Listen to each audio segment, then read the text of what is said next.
Bonjour les enfants, je vais vous raconter aujourd'hui l'histoire de Saint François d'Assise.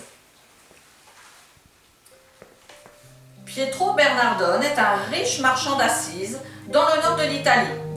Il vend de belles étoffes et fait même du commerce avec la France, où il se rend parfois pour affaires. Justement, il se trouve dans ce pays au moment où naît, dans sa luxueuse maison d'Assise, son fils Giovanni. À son retour chez lui, le marchand l'appelle Francesco, ce qui veut dire le français. C'est ce nom qui lui restera, François, dans notre langue. La richesse n'empêche pas Dame Pica, la maman de François, d'avoir bon cœur. Elle n'oublie pas les pauvres et les malheureux. Elle veille à ce que l'enfant aussi s'habitue à leur donner quelque chose quand ils tendent la main sur son passage. Les parents veulent également que leur fils soit instruit.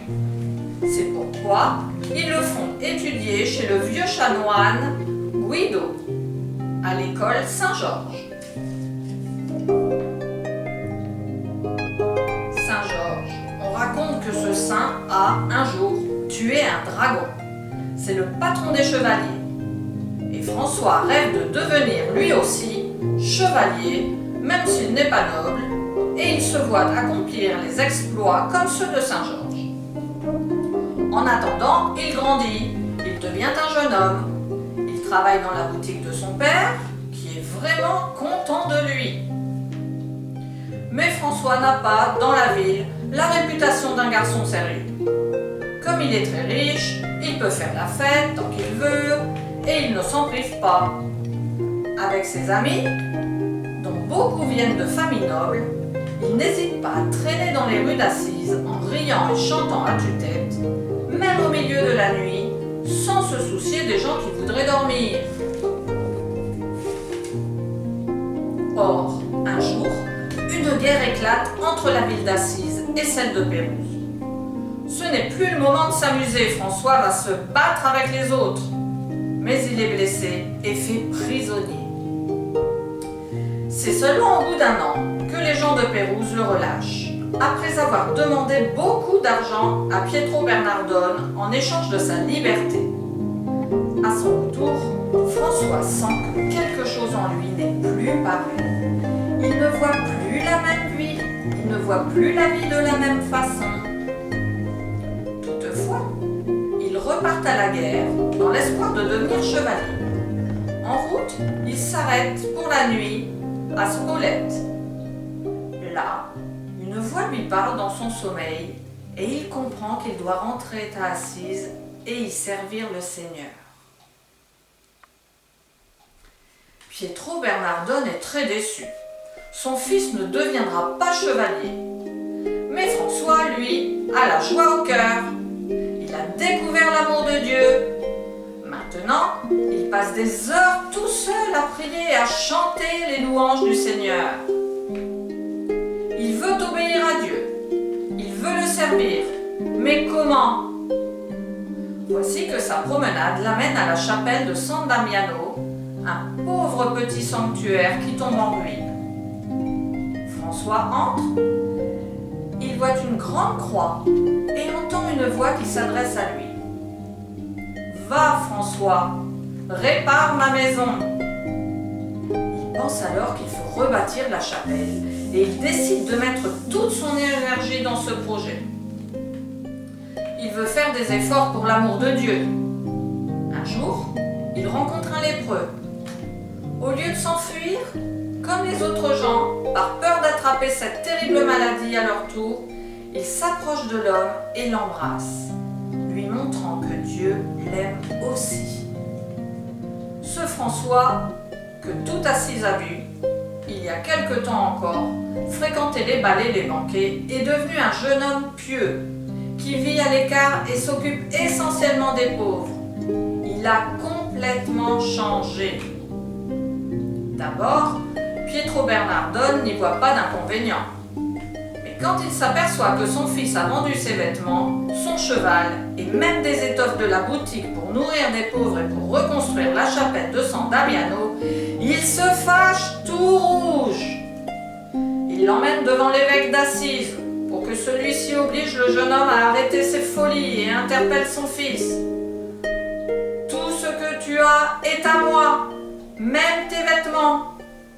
Alors François se déshabille entièrement et dit à son père: Maintenant, je n'ai plus rien à vous. L'évêque se hâte de le couvrir de son manteau. Désormais, François n'a plus d'autre père que notre Père des cieux. Il veut vivre pauvre comme Jésus et mendie sa nourriture. Bien sûr, à Assise, on se moque de lui et on le traite de fou. Mais il est plein de joie dans le Seigneur, à qui il veut obéir en tout. Pour mieux suivre encore l'Évangile, il se débarrasse même de sa ceinture, de son manteau, de ses chaussures.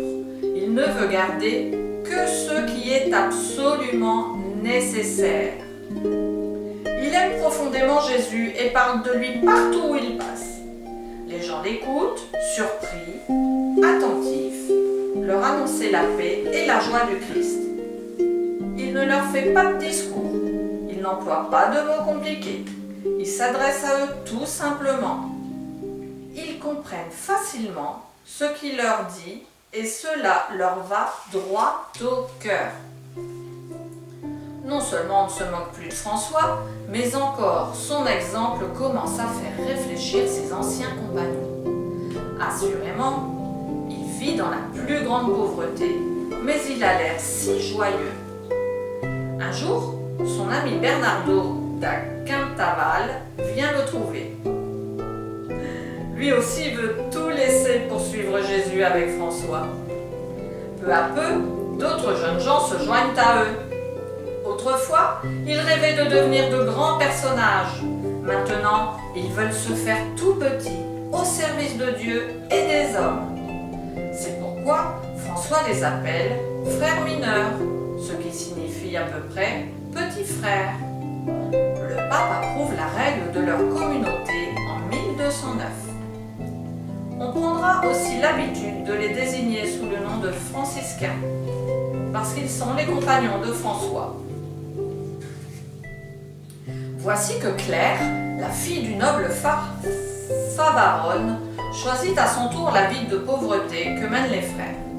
Elle quitte en secret la maison de ses parents et devient religieuse sous la direction de François. Une petite communauté se forme bientôt autour d'elle. François installe les sœurs qu'il appelle les pauvres dames dans le petit couvent de San Damiano, près d'Assise. Comme la première d'entre elles était Claire, on les nommera également les Clarisses.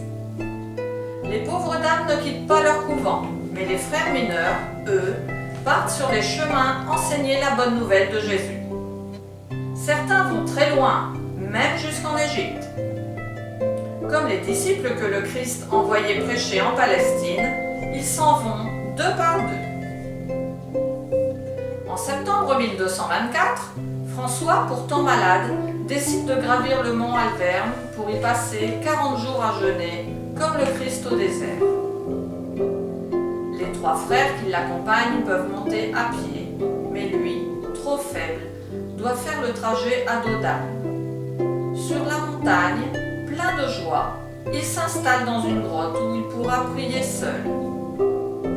C'est là que, une nuit, il a une vision merveilleuse pendant laquelle apparaissent sur son corps les mêmes plaies que celles de Jésus en croix, ce qu'on appelle des stigmates. Il les gardera jusqu'à sa mort. Lorsque frère Léon s'en aperçoit, François lui recommande de ne rien dire à personne.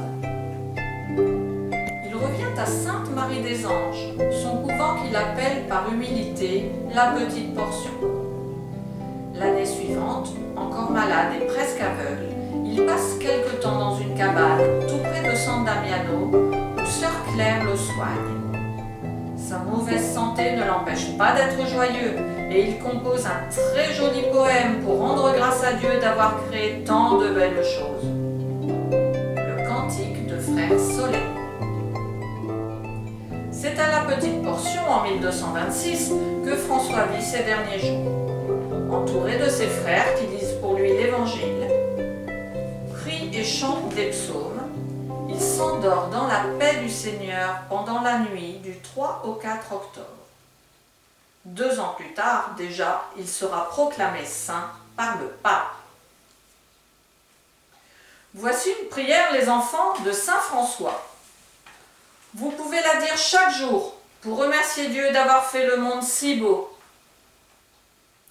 Loué sois-tu, mon Seigneur, avec toutes tes créatures, et surtout Mession notre frère le soleil, lui qui est jour et dont tu nous éclaires. Amen. À bientôt les enfants.